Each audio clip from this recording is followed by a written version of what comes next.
Hi, this is Matt with AppliancePartsPros.com. Today we'll be showing you how to repair your appliance. Remember, anytime you work on an appliance, make sure it's unplugged or the circuit breakers are off so there's no chance of electrocution. In this video, we're going to show you how to change out the GE refrigerator custom cool light bulb. It's going to be a very easy repair and should only take a few minutes to show you how to do it. If you already have one of these, great. If not, you can click on the link below or get it at AppliancePartsPros.com. When you open the package, you're going to need the new custom cool light bulb.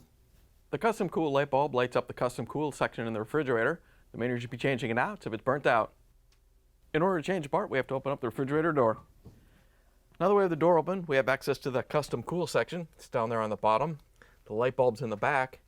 In order to get it out, we're going to take out the middle drawer first. So we're just going to pull it out, lift it up, and then pull it out the rest of the way.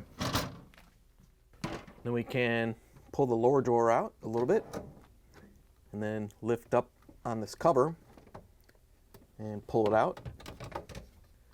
Once you have it out, you can set it aside.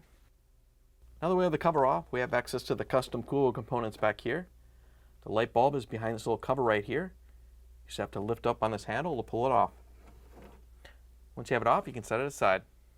Once you have that off, we can reach in and unscrew the light bulb. Just have to unscrew it and pull it out. Once you have it unscrewed, you can pull it off the refrigerator.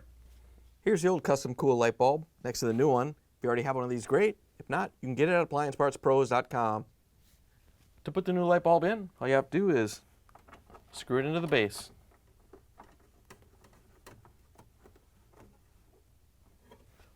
Once you have it in, we can put the cover back on. All you have to do is line it up and drop it down into position.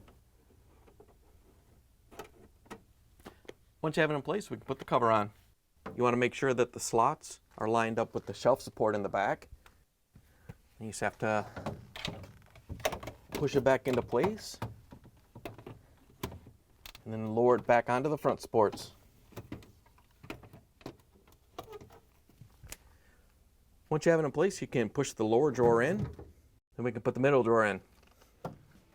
All you have to do is line it up with the rails and push it back into place. Once you have it in, you can close the refrigerator door, plug it back in, and take it for a spin. Thanks for joining us for another successful repair brought to you by AppliancePartsPros.com. Check out our other repair videos on our site, Facebook, and YouTube.